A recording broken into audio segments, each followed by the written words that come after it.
Hello and welcome. Today I'm going to be talking about the premiership of John Major. Major's initial period in office, from November 1990 to the election in April 1992, justified the Conservative Party's decision to remove Margaret Thatcher from office when they did. Thatcher had become an unpopular figure, but Major was able to use this initial period to convince the public that the Conservative Party was under new and different leadership, allowing him to win over 14 million votes in the 1992 election, the largest number of votes any party has won either before or since, thereby confounding expectations and pulling off a fourth consecutive Conservative election victory.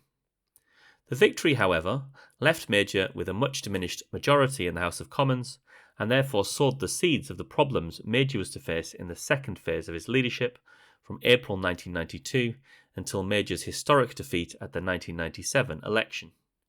In particular, having a small majority of 21 seats limited Major's room for manoeuvre and allowed the Eurosceptic right to galvanise and plot against Major, damaging his leadership and making the Conservative Party in this period ungovernable.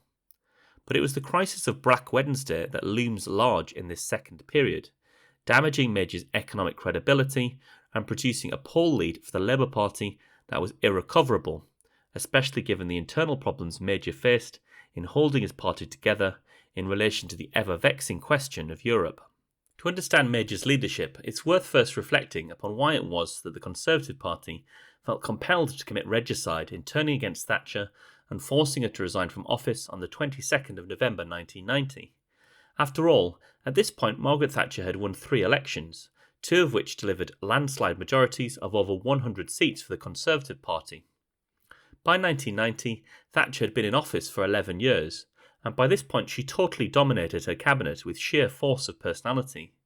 This meant that cabinet colleagues felt increasingly sidelined by her as she pursued policies like the poll tax that divided the cabinet and alienated the public to the point of mass civil disobedience and rioting on the streets of London.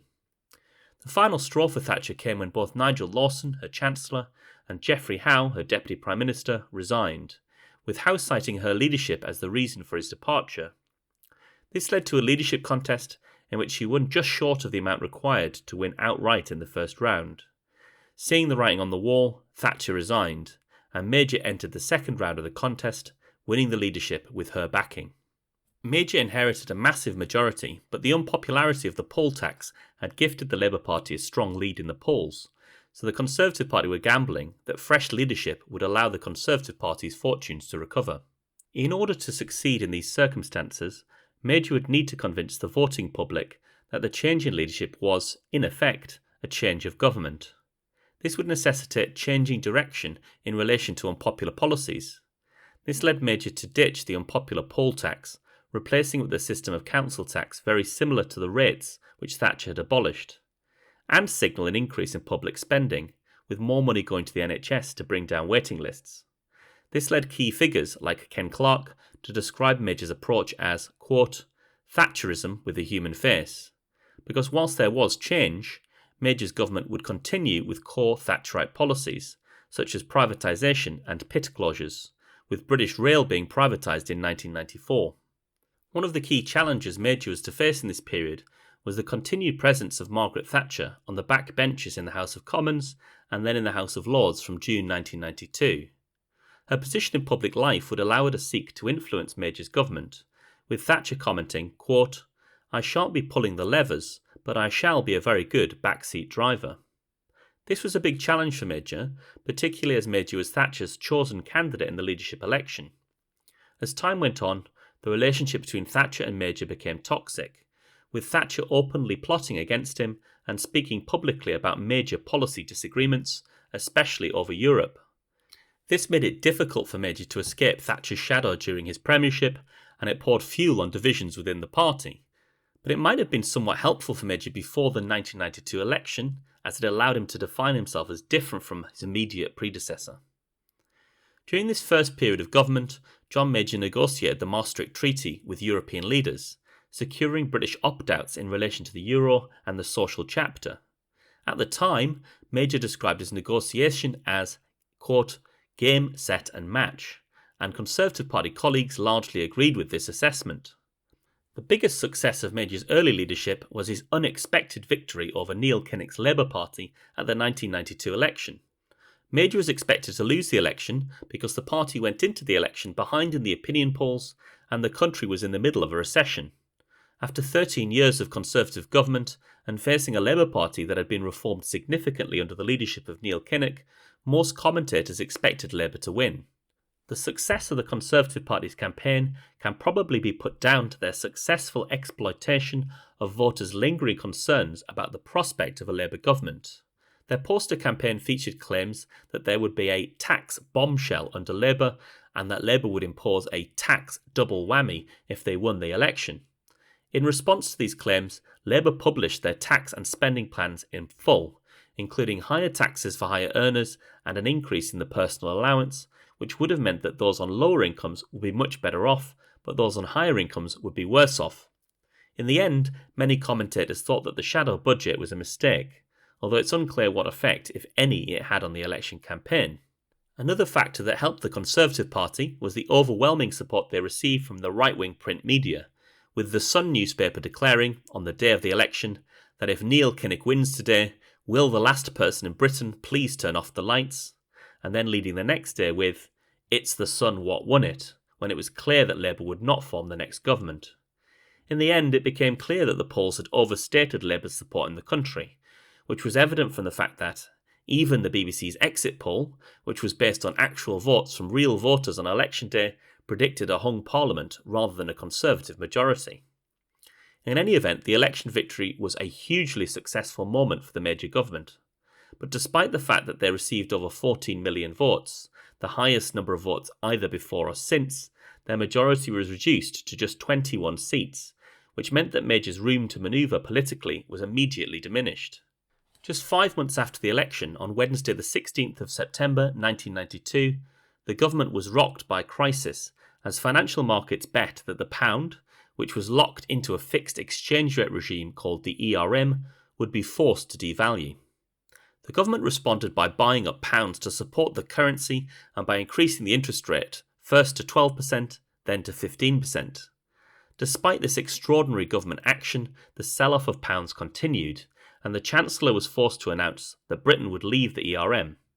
This single day ended up costing the taxpayer £3.3 billion, and it fatally damaged the government's economic competence, sending their poll ratings permanently behind the Labour Party for the rest of the Parliament. In an attempt to relaunch his leadership, John Major gave a speech to the Conservative Party conference, pledging that his government wanted to get, quote, back to basics. This slogan was immediately leapt upon by the press as being a call for a return to traditional socially conservative values, which only served to highlight the sexual conduct of a string of Tory MPs whose unfaithful and risque behaviour was plastered all over the front pages of the right-wing press for the rest of the Parliament. By the end of the Parliament, the government was also to be embroiled in the cash for questions and arms to Iraq scandals, which would have further damaged the competence and moral probity of Major's government. In 1994, the leader of the Labour Party, John Smith, died, and a young and dynamic Tony Blair took over as party leader. His leadership presented another problem for Major, as Blair's success in uniting the Labour Party behind the New Labour project provided a ready contrast to Major's party, which remained bitterly divided throughout the Parliament, allowing Blair to attack Major as weak in Prime Minister's questions and to argue that, quote, I lead my party, he follows his. The continued divisions within the Conservative Party and the fact that the party remained far behind the Labour Party in the polls led to fevered speculation that someone might launch a bid to replace Major as leader. Instead of waiting for this to happen, Major instead took the bold and unprecedented step of stepping down from the leadership of the party in order to trigger a leadership election, telling those who might oppose him to, quote, put up or shut up. In the end, the only challenger was the arch-Thatcherite MP John Redwood, who won 27.1% of the vote in the leadership election. Although Major won the election, with 2/3 of Conservative MPs backing his leadership, the election only served to highlight the fact that about a third of MPs couldn't find it within themselves to vote for him, further emphasising division and weakness. In the end, Major went into the 1997 election over 25 points behind in the polls, which made the campaign exceptionally difficult for Major and left many concluding that the outcome was a foregone conclusion. By this point, the Major government was perceived as incompetent, the party divided, and the leadership weak. By contrast, the Conservative attempt during the election campaign to paint New Labour as being just as dangerous as Old Labour fell flat. Blair was no old-style socialist. He had taken on the left within the party and promised not to put up taxes and to stick to Conservative spending plans. This insulated Labour from attack, whilst the Labour Party's pledge to cut class sizes and invest more in the NHS, whilst modest, were enough to convince the electorate that Blair represented change. In summary then, it's probably fair to argue that Major has one clear achievement, which should not be understated. Like Boris Johnson in 2019, Major inherited an unpopular party that had fallen behind in the polls, and he provided fresh leadership which allowed him to lead the party to a stunning and unexpected victory at the 1992 election. But his victory, whilst large in terms of the popular vote, was slender in terms of the parliamentary majority, which meant that he lacked political space to deal with the many challenges ahead. He never really recovered from Black Wednesday, which damaged the government's competence, and the scandals, sleaze and party divisions ultimately made Major appear weak, especially when contrasted with the young, dynamic Blair. In office, Major's government seemed to run out of ideas, although many people would credit John Major with opening up talks with the IRA, which would eventually lead to the Good Friday Agreement in 1998, as one of the things he doesn't get enough credit for. Personally, I think John Major should be regarded as a pretty average post-war Prime Minister.